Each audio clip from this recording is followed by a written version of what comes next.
Credentials Research Network's monthly webinar series. If you didn't just hear, we are going to make a recording and hopefully post it after the webinar. But feel free to, throughout the webinar, please do feel free to make a note of any questions you might have in the chat, and we will call on people towards the end.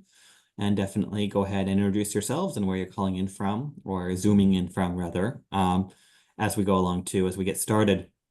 So today's webinar features the research team at Digital Promise. We have Ashley Miller, Brittany Jacobs, and Bria Carter, all from the Pathways and Credentials research team at Digital Promise.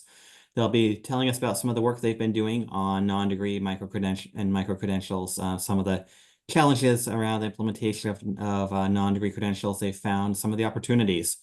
So I will go ahead and turn it over to them, and then after they get through their slide deck, we will do kind of a moderated discussion. So go ahead. I'm not sure who was up first. Bria, perhaps? Yeah, thank you so much for that introduction. Can you all see the slide deck that I just shared? Okay, awesome. Well, welcome everyone to Cultivating Equitable Pathways, Challenges, Opportunities, and Strategies in Utilizing Non-Degree Credentials. Thank you again so much for joining us this afternoon or morning, whatever time zone you're in. Today, my colleagues and I are presenting findings from our recent research and work involving non-degree credentials and providers, as well as non-degree credentialing program leaders and learner journeys pursuing skill development and economic mobility opportunities. So before we take you through these journeys, we'll start off with some introductions so you get to know a little bit about us and what we represent. So I'll kick us off. My name is Dr. Bria Carter, and I am a senior researcher for the Pathways Research and Design team at Digital Promise, where I help to support equity-centered research activities related to adult education, career training, digital skills development, and non-degree pathway supports. And before coming to Digital Promise, I taught pre-service teachers for a few years. I conducted research with emerging and assistive technologies, and I also served as a court-appointed special advocate to assist children and families navigating the foster care system. So I'll pass it over to Ashley. Thanks, Bria. Hi, everybody. I'm Ashley Miller. I'm the program manager on the credentials team at Digital Promise. I work with micro-credential issuing organizations to create micro-credentials and work with them on piloting those programs, doing assessment, and other services to support issuers and micro-credential earners. Before I came to Digital Promise, I was director of digital equity at a local nonprofit in my hometown of Columbus, Ohio. And prior to that, I worked at The Ohio State University for many years running a textbook affordability program. So a lot of my career has been focused on uplifting marginalized learners. And so I am happy to continue it here at Digital Promise, and I will pass it on to Brittany. Thank you, Ashley. My name is Brittany Jacobs. I am a mixed methods researcher, currently serving as Senior Research Associate for the Pathways Research and Design team at Digital Promise. My background is primarily in workforce development, refugee and immigrant education, as well as restorative justice while emphasizing diversity, equity, inclusion, and belonging. Currently, my work is devoted to creating access and belonging, as well as establishing more equitable and sustainable pathways for historically and systematically excluded learners and workers internationally. And I'll pass it back to Bria. Awesome. Well, thanks, team, for the introductions as well. So to guide our conversation today, we'll communicate our conversation goals, or in other words, the key ideas that we would hope that you take away from our conversation today. And we'll also share an overview of concepts and frameworks guiding our work, as well as key learnings we've learned from our recent research projects regarding the lived experiences of workers, learners, and program providers that we have been collaborating with for the past several months to co-construct recommendations for learning and career pathway supports. And finally, we'll get into some implications and questions at the end, as well as provide some resources that can potentially help the audiences that you all may be serving as well. And as a side note, we like to sprinkle in some interactive components. So within our conversation with you also, please feel free to engage with us throughout the session. All right. And so we would love to get to know who you all are in the room. I know some of you already started putting your names and organizations in the chat, but if you haven't done so already, please feel free to jump in the Zoom chat to introduce yourself by mentioning your organization, role, and location. And so through this, we're hoping to connect with you all a bit more, as well as for you all to connect with each other as we're interacting with the content today. And as responses are coming into the chat, we'll share a little bit about our organization and our team roles. So Ashley, Brittany, and I, we are representing Digital Promise, which is a global nonprofit working to expand opportunity for every learner. We work with educators, researchers, technology leaders, and communities to design, investigate, and scale innovations that support learners, especially those who have been historically and systematically excluded. Now pass it on to Brittany. So our Pathways initiative is the Digital Promise Pathways Research and Design team. So we employ research and design efforts to ensure historically and systematically excluded adults have equitable access to pathways and tools that will enhance their skills and help them develop and achieve economic security, agency, and well-being. So we do this by facilitating adult learner and worker-centered research that elevates those unique experiences and journeys of historically and systematically excluded populations to aid in the development of equitable and accessible pathways for learning and skill development and economic and social mobility. We also do this through our design phase, which is where we facilitate inclusive design of learning and employment innovations, as well as technological design and development to ensure equity and accessibility for those same populations. And I'll pass it over to Ashley. Thank you. Okay, so the Digital Promise Credentials team, that's who I'm here representing. And our team helps our partners develop micro-credentials and host them on our micro-credential platform.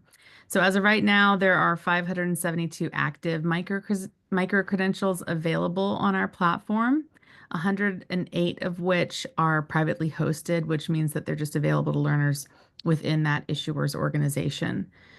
We have just north of 44,000 active users on the platform and just north of 29,000 micro-credentials have been awarded as of yesterday when I asked. Micro-credentials are competency-based digital credentials that recognize a person's competence in a specific skill or set of skills. They're on-demand, personalized, shareable digital credentials that allow learners to validate and share what they know and what they can do.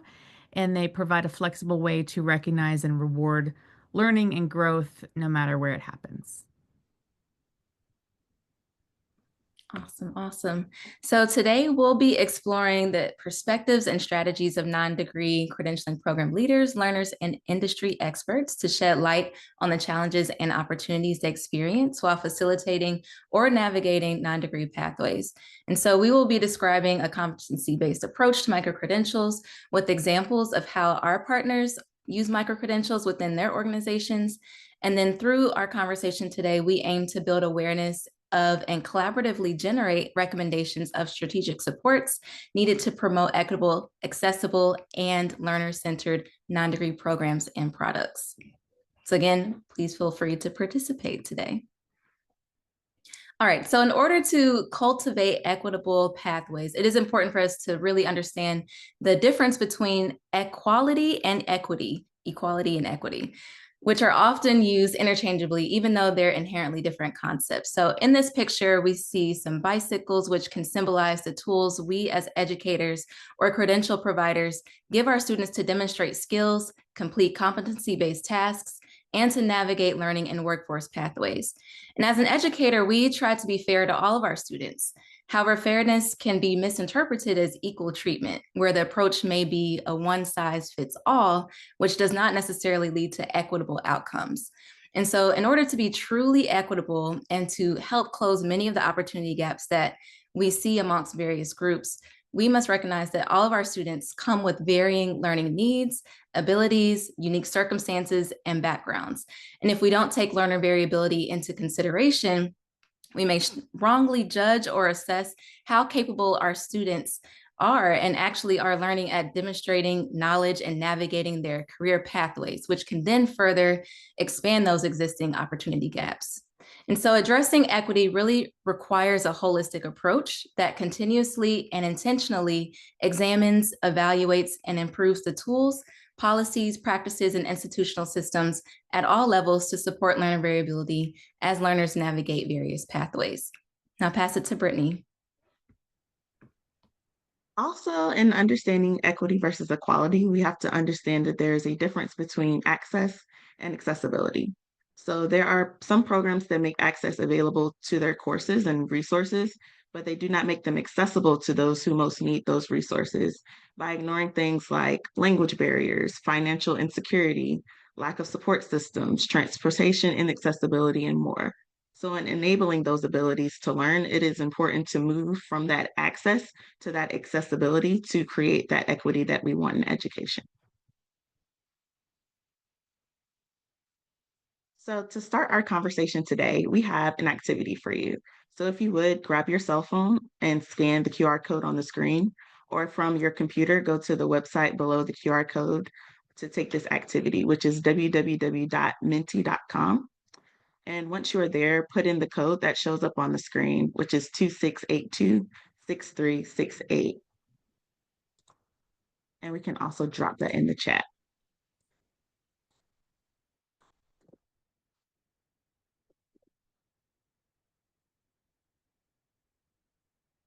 And so when you go to that screen, it will take you to our activity questions for today. So answering these questions, we want to know what your first thoughts that come to mind. So our first question is, in what ways do you utilize non-degree credentials?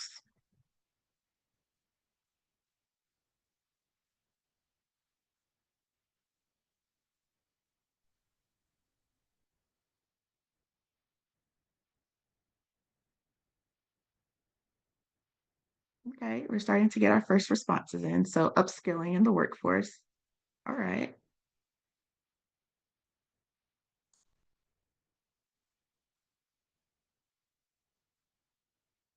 All right, you're zooming in now. Okay, professional development, yes.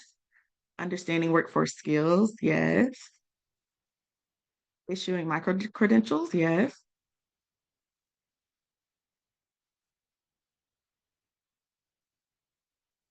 Awesome. So as those roll in, we see that there are a lot of different ways to utilize non-degree credentials, whether it be stacking pathways, creating pathways, understanding your workforce skills.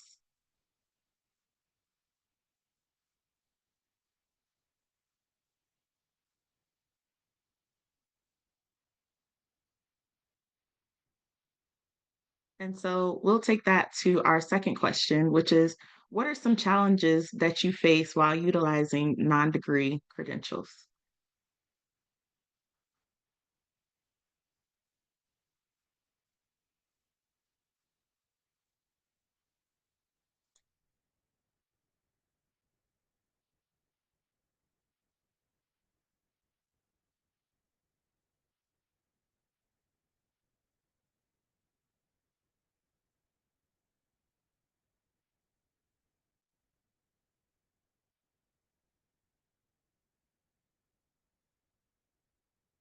Transferability and affordability are huge ones that we see.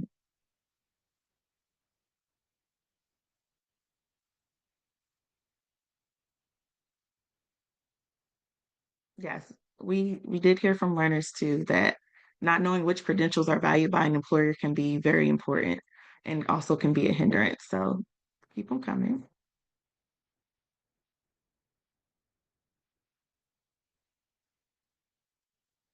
Tracking is another one. Understanding the value.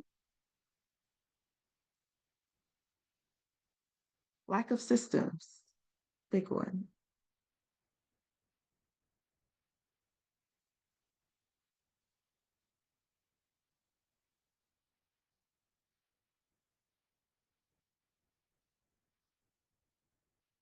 Okay, so as we can see, there's lots of challenges that come with utilizing non-degree credentials. So thank you for your participation in that. And I also want you to keep these in mind as we move forward in the presentation today. All right, so the reason we asked the previous questions is because our recent research on the Pathways team involved exploring some of these mentioned barriers that you all had mentioned, these challenges. that historically marginalized workers, learners, and non-degree credentialing program providers have faced throughout navigating learning and workforce pathways involving the use of non-degree credentials. And so, for instance, for one of our projects, we conducted a landscape scan, which involved combing through databases and organizational websites to curate lists of existing programs, services, and supports that have been designed at the margins to promote economic mobility for non-traditional pathways to technology careers. And then we later conducted a survey, interviews, and workshops with about 70 participants across 24 states to identify inequitable systems and map out challenges that contribute to opportunity gaps and the underrepresentation of historically and systematically excluded populations, such as Black workers and learners in the tech industry. And so by researching and designing at the margins, we take into account a wider range of learner and worker variability and needs, which can ultimately lead to solutions that can be beneficial to all. And so from this work, we conducted a thematic analysis to get an in-depth view of their collective perspectives, which allowed us to then understand how navigating various challenges has impacted their learning and career pathways. So this also laid the foundation for when we later held inclusive design sessions with them, which brought together multiple workers and learners across the US to discuss the skills and supports that have helped them along their journey, as well as their wish list of supports that they would like to see education training providers and employers utilize to help remove those barriers that they had experienced.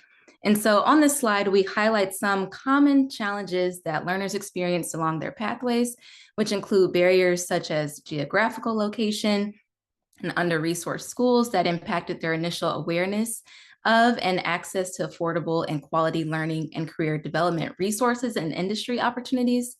Another challenge that we found was very common was difficulty with navigating the job market and career advancement activities. And this is due to having limited networking opportunities, industry professional mentorship, or social capital that are highly beneficial in their industry. And then the final example of a common theme that we noticed was the lack of access to needed wraparound supports while pursuing credentialing opportunities, such as for rural students, caregivers, and returning students sacrificing work compensation to gain additional education. And I'll pass it to Britney. So there are some common challenges faced by non-degree credentialing providers. A few of them appear here on your screen. So there are limited resources and funding constraints that do show up. There are limited funding from grants, from philanthropic organizations, or just trying to find those resources in general.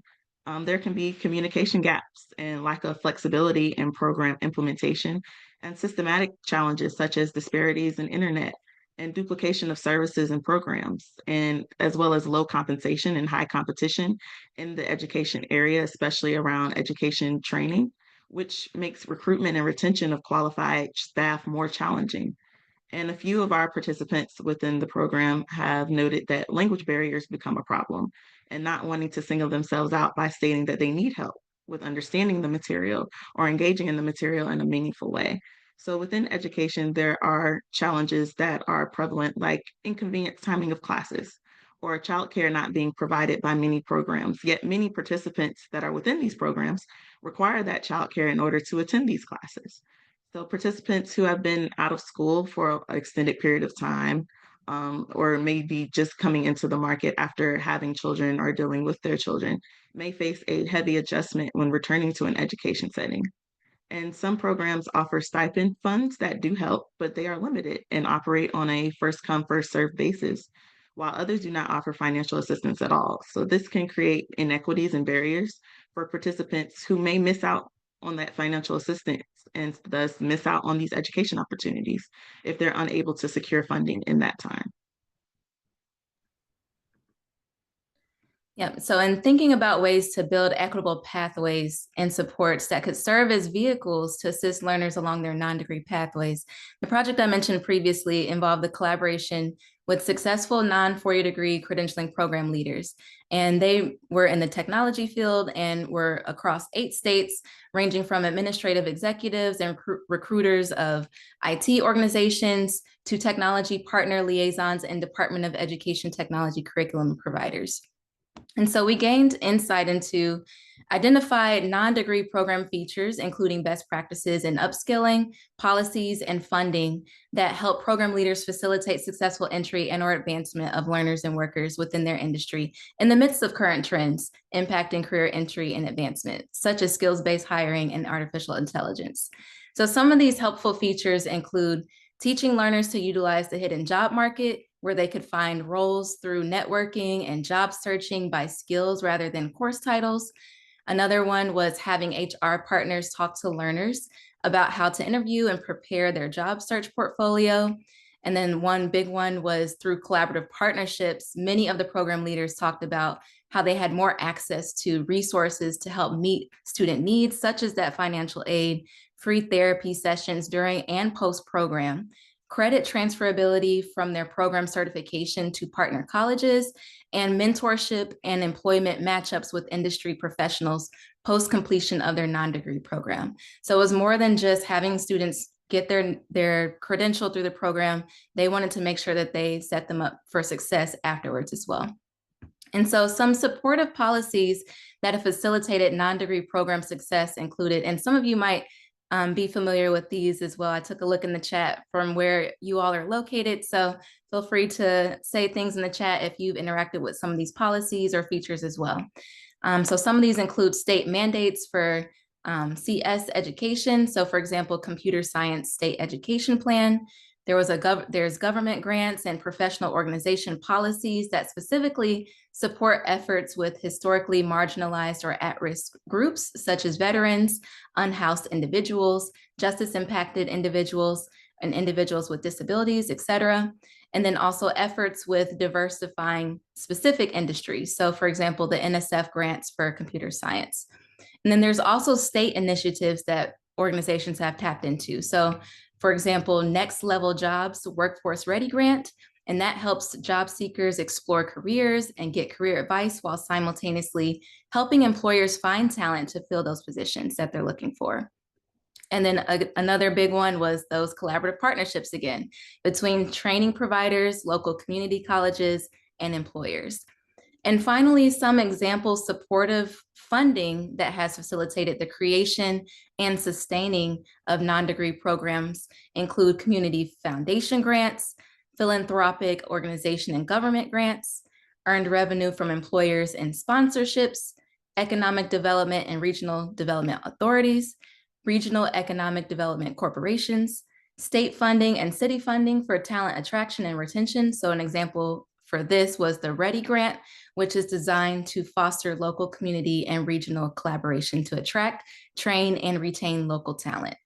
And I'll pass it on to Britney, who will explain some more from another project we did.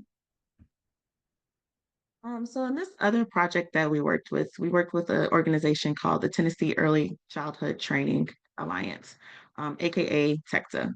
The TECTA program is viewed as a means of building a more educated and skilled early childhood education workforce, which we refer to as our ECE providers.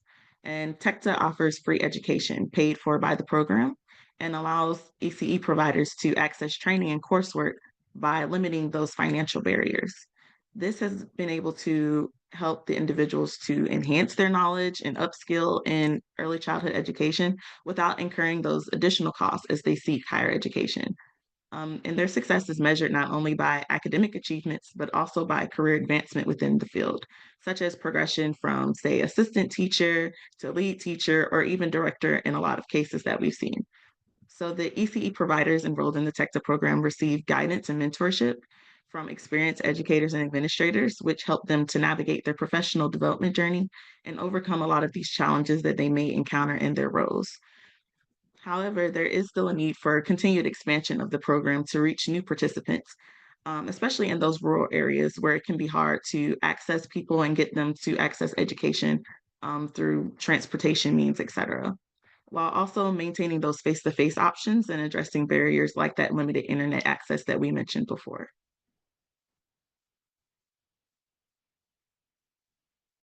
And I think I'm next.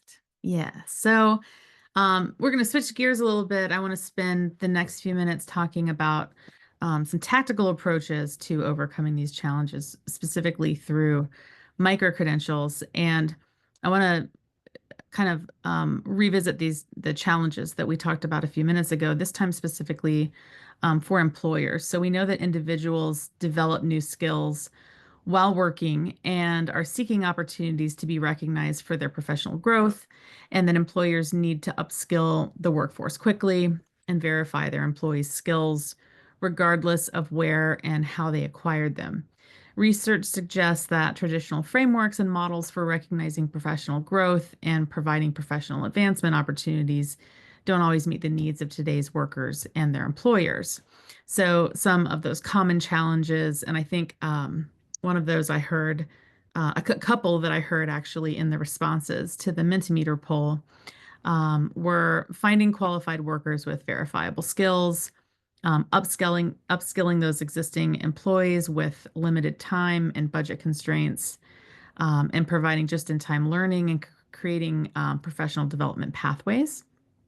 And so, again, on the next few slides, I'll talk a little bit more about using competency-based micro-credentials to meet the needs of those employers and providers and learners. So micro-credentials bridge the gap between traditional education and industry needs, providing verifiable proof of in-demand skills. Each micro-credential is competency-based at Digital Promise. In other words, a learner must demonstrate their competence through the submission of evidence, which is assessed by content experts. Assessors determine if the learner has the skills required to earn the micro-credential, regardless of how the skills were attained. Basing awards on demonstrated competencies rather than a prescribed number of hours in a classroom, for instance, helps to make micro-credentials a more inclusive way to demonstrate and measure skills. This competency-based approach is a core component to fulfilling Digital Promise's mission to provide opportunities for historically and systematically excluded learners. Our micro-credentials focus on a single competency. They have a key method backed by research. It provides research and suggested resources for the learner, requires submission of evidence, as I mentioned, includes a rubric or scoring guide, and is assessed by a human. Next slide. Yep. So the framework that we use to develop those micro-credentials is what's in front of you here. Every micro-credential that is developed by Digital Promise uses this framework. And this is specifically designed for competency-based micro-credentials that recognize the implementation of skills. So these are the component parts of the framework, and I'll just go through those quickly. For the competency section, it asks, what are the skills and knowledge that the learner will demonstrate? In the key methods section, it asks, how will learners demonstrate that competency? So getting even more granular, we go to the method components, which says, okay, what are the actionable steps and strategies that learners will use to demonstrate that competency? In research and resources, what is provided to the learners so that they can engage in deeper learning? So these are peer-reviewed research, but also resources like websites, blog posts, videos, anything that will help the learner in preparing to demonstrate the competency. For the submission criteria and scoring rubric section, what criteria must the learner meet to earn the micro-credential? It's very important to note that there has to be that alignment between the method and the submission criteria. And then for the evidence section, what are the artifacts that the assessors will use to determine that the skill has been acquired?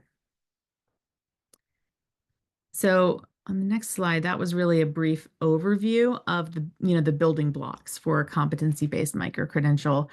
And now I have just really briefly a couple of examples. This is the first one that come from some of our issuer partners to illustrate the implementation of micro-credentials in practice.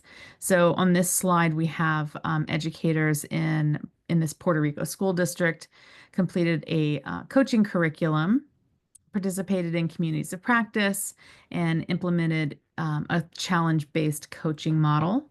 The micro-credentials that were developed here aligned with all of those activities. The artifacts that were submitted as evidence to earn micro-credentials by the coaches and the educators were produced as part of that pilot program. So this is a common approach to integrating micro-credentials into like a larger learning and development program. And there were a total of 5 micro-credentials, including technology as a tool for professional learning, leadership development, digital citizenship, and more. 50% of the coaches earned a micro-credential, 16% of the teachers earned a micro-credential, and post-pilot, at least one of the schools now has a full-time dedicated coach as a result of that work. Next slide. And then this is just quickly, and I have a QR code here in the bottom left corner if you want to learn more straight from the source. But this is another kind of recent implementation that I wanted to highlight. This is the Delaware Department of Education. They recently worked with Digital Promise to incorporate micro-credentials. One was a stack for early literacy, another stack for world languages. They incorporated those into their already robust professional learning program for their educators. So these are privately hosted, and learners can earn up to 10 relicensure hours, plus I think a small stipend for earning these micro-credentials. And looks like we have another activity. Yes, we do actually. So far we've heard examples of non-degree learner challenges and program leader perspectives and examples of utilizing our equitable non-degree credentialing framework. So we want to pause right here to reflect on the third question. So if you would scan the QR code on the screen or go to www.menti.com and use that same code we used earlier. We want to answer the question of within your own context, what resources do you feel are needed to support equitable creation or use of non-degree credentials? I dropped it in the chat again, just in case you couldn't see it. And so while we go through that and you answer that question, we will go into some samples of recommendations that we have generated by non-degree credential learners and workers to more equitably facilitate in the learner and workforce pathway navigation. And we'll come back to your responses after going through those following examples.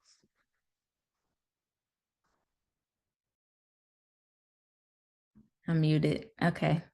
In our previously mentioned project involving understanding the supports to facilitate Black workers and learners navigating non-degree pathways into tech careers, we facilitated co-design sessions where learners and workers really reflected on their mapped out challenges and needs they've experienced, as well as those wish list items that I mentioned before of equity-oriented supports that they felt would have been helpful vehicles for their navigation along each aspect of their learning or career pathway.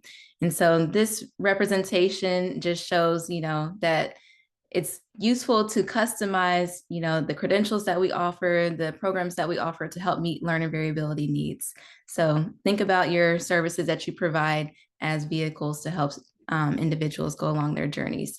And so on the next several slides, we'll walk you through some of those sample recommendations that came from those co-design sessions. So to increase awareness and exploration opportunities for historically marginalized learners and workers, our participants wished to see employers and education providers foster more intentional and collaborative partnerships with minority serving institutions such as HBCUs or historically Black colleges and universities. They also wanted to see a creation of a centralized information hub with one-stop access to industry-based organizations, training programs, and global job opportunities, because a lot of times there's so many resources out there, it can be a little overwhelming to figure out which path to go, which place to get your credential and different things like that. So that one stop would be the be all for them. And then improving intentional and targeted marketing for affordable training programs, low cost continuing education, internships, certifications, work-based learning, and entry-level position opportunities.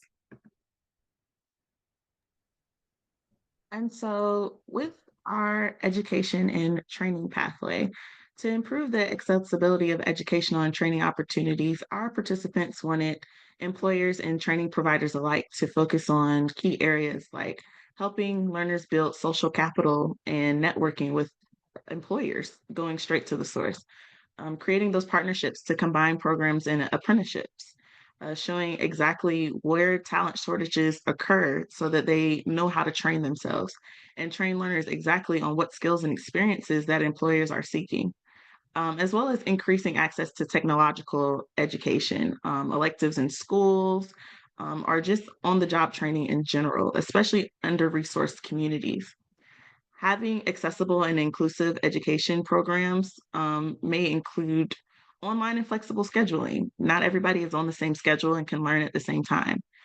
Being able to have time for exploration of real career opportunities and not having to just do it on their own.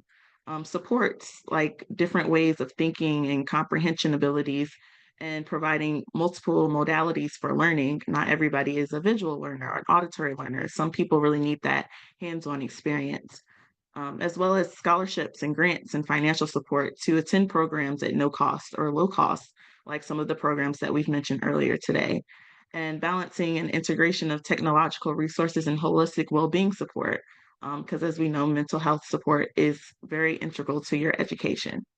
So to address these systemic changes, they would like to have better access to limited resources that they've had in like rural education areas, like internet access, to ensure equitable access to program resources and be able to actually attend at the same rate as other people, and to provide that financial support and opportunities for professional development through the inclusion of incentives and support for professional development opportunities.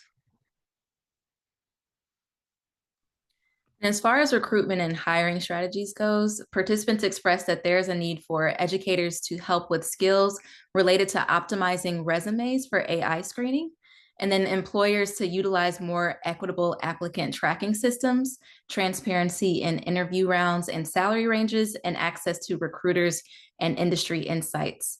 They also mentioned increasing representation of high demand and high paying careers at job fairs, and having entry-level jobs without years of experience requirements, and the importance of recognizing micro-credentials.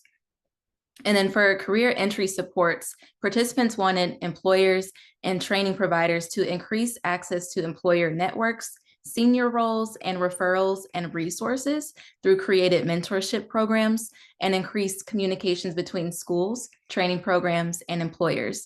And then finally, they wish to see an increased advocacy for diversity and inclusion, as well as increase the amount of criteria clarity for internships and apprenticeships.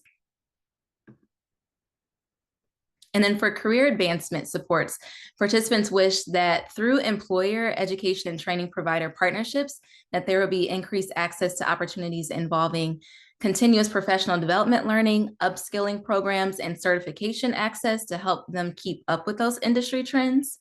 And then they also wanted to see increased access to employee networks again, because that's really vital for their career advancement. Diversified higher positions within the industry, as well as encouragement of marginalized learner and worker identity and participation.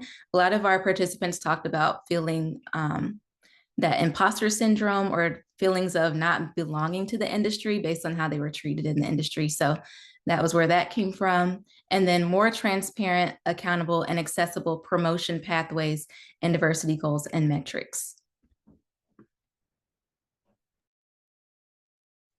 And our learners wished for employers and education providers to really support career retention by providing access to wraparound support, such as counseling and career guidance, to be able to support groups for various identities, and providing opportunities for individuals to network and upskill in order to keep up with the ever-changing industry trends, as well as supporting work-life balance and flexibility to manage these things at their own time, and also consider adjustments to salary and benefits to attract and retain qualified staff while acknowledging the challenges posed by low compensation, as well as increasing job security strategies to keep people retained in those jobs. So we're coming close to the end of our presentation, but we wanted to first go back to your reflections about what resources did you all feel are needed to support equitable creation and or use of non-degree credentials. And so after that, we'll leave you with some action steps that you see on the screen, which are informed by our workers and learners that we collaborated with. And then also to get you to consider as you work towards cultivating equitable pathways for all the learners and workers you may serve. So I'll go back to the Mentimeter so we can take a look at the responses that you all created. So I'll pass it on to Britney. We can see through your responses here that standardizing requirements for earning, that came across in a lot of what our learners said. Lacking of leadership support to support alternative pathways, human-centered instructional design, something that we focus on a lot here at Digital Promise. Short term, yes. The training should be self-paced in their design. Again, back to that flexibility of learning, being able to learn at your own pace and in a way that's more equitable to you and your time. And courses being available for free.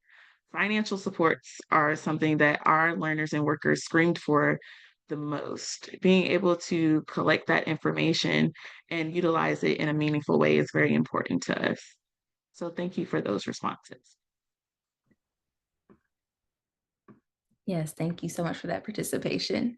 So in thinking about your own context, it is helpful to bring the learners and workers that you may be serving to the table so that you can gain an understanding of their lived experiences and the disparities and challenges and opportunities that they may be facing as they navigate those non-degree pathways. And so this gained awareness can help inform and drive decision-making in terms of advocacy and investments in organizations, policies, and partnerships that improve that accessibility of various industry skill development and career entry opportunities that will help to propel those learners and workers of all education levels into sustainable careers that lead to economic mobility.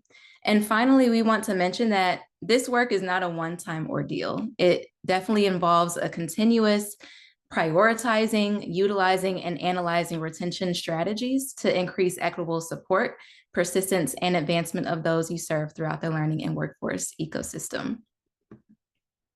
And so we'll pause here. Thank you again so much for taking time to listen to our presentation.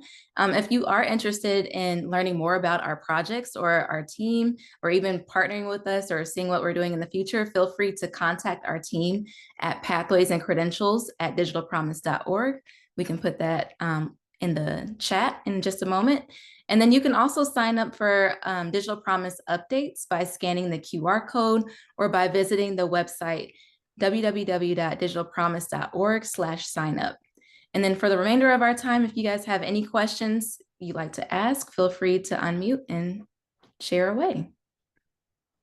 Thank you all so much. Extremely fascinating work. I'll start with an overarching question that's been kind of in the back of my mind for some minutes now, which is how do we pay for this question? How do we, I guess I'm wondering if you guys have had any thoughts in your research or any promising practices you've come across that would really help us understand without, assuming in most cases, there is not going to be a lot of public money available, to fund wraparound services, unfortunately.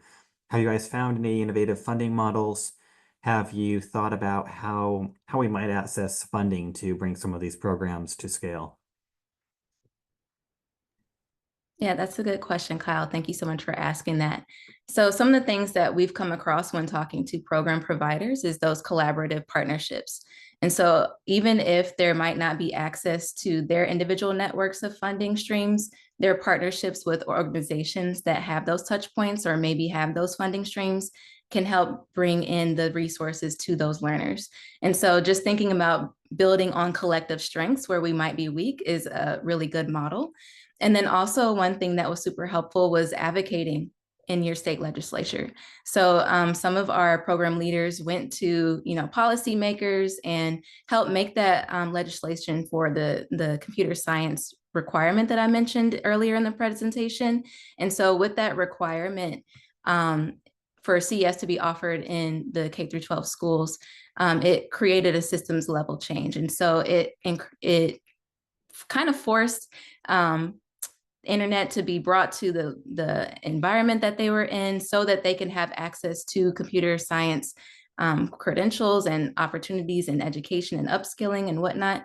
And so it created a systems level change. So just kind of thinking broader instead of, what do we have right here at this moment versus what can we do at a systems level? So that's kind of one thing that has been helpful. And feel free to jump in, Brittany or Ashley, if you all have noticed anything else with your work as well. Yeah, I would just add, one of the things about our, micro-credential issuers, right? And I mentioned this very briefly, but I think it bears repeating that they're assessed by humans. And that's a really important component of sort of the competency-based model and how we think about micro-credentials at Digital Promise. And so somebody has to pay for that, right? So we are, of course, very interested in keeping the prices low as possible for learners so that the opportunities are as accessible as possible.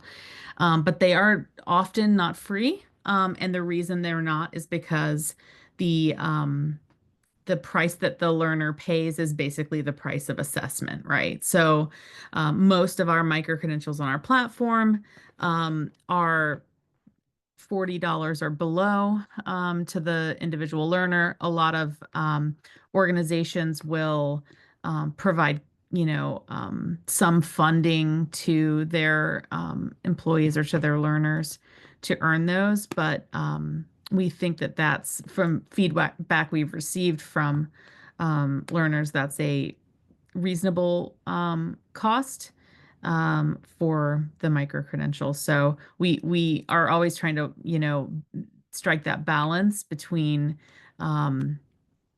cost, the cost burden for the learner and making sure everybody's paid for their time that they spend.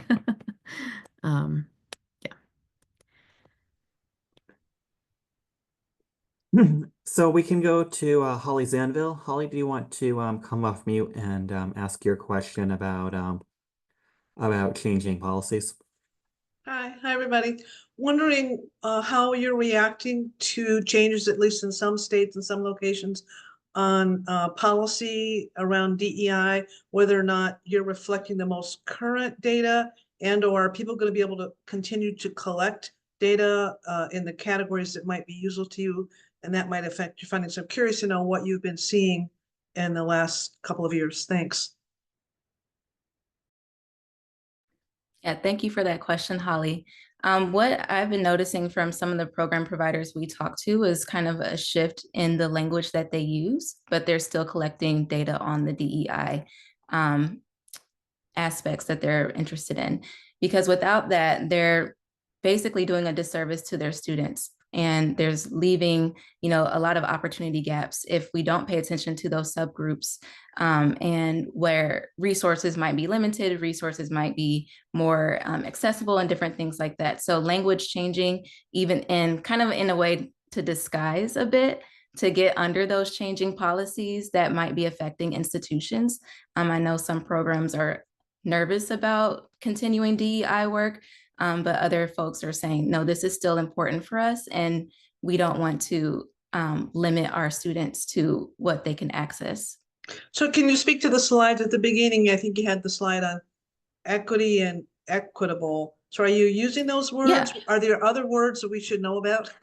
Like how are you seeing people changing the words, and are your slides going to change any? Brittany, I see you're unmuted, so I didn't know if you wanted to say something, but I'll jump in if not. Yeah, I can jump in there. So we will still continue to use those words, equitable and accessible, in the language that we use when we're discussing these types of projects. Especially because these are the languages that our training providers are using and our education providers are using. And this is the language that policymakers are actually responding to right now, which is who we're trying to appeal to a lot in the work that we're doing, is changing those policies and creating equitable change and access for pathways for our learners and workers.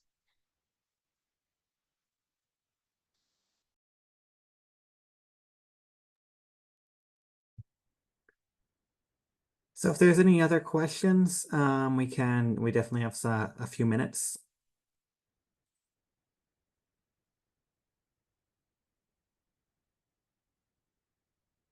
Anybody can come off mute if you want to, or.